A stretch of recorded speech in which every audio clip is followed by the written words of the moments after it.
याने काय भेटत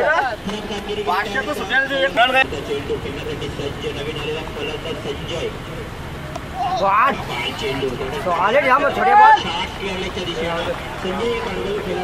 त्यांनी कुठली रिझर्वेशन केलेली आहे, रिझर्वेशन केलेली सीट आहे तर ती सीट आपण नक्कीच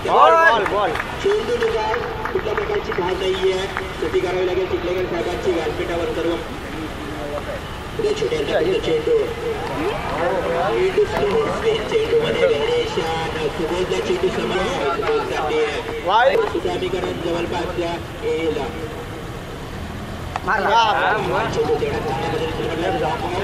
चेंडू जातो आहे चेंडू उचलणार फेकणार ठोकणार छोट्या या गोलंदाजा धावफलकावर 10 फायदा घेता आला नाही सचिन फलंदाजाला चेंडू शॉट क्लिअर लेगकडे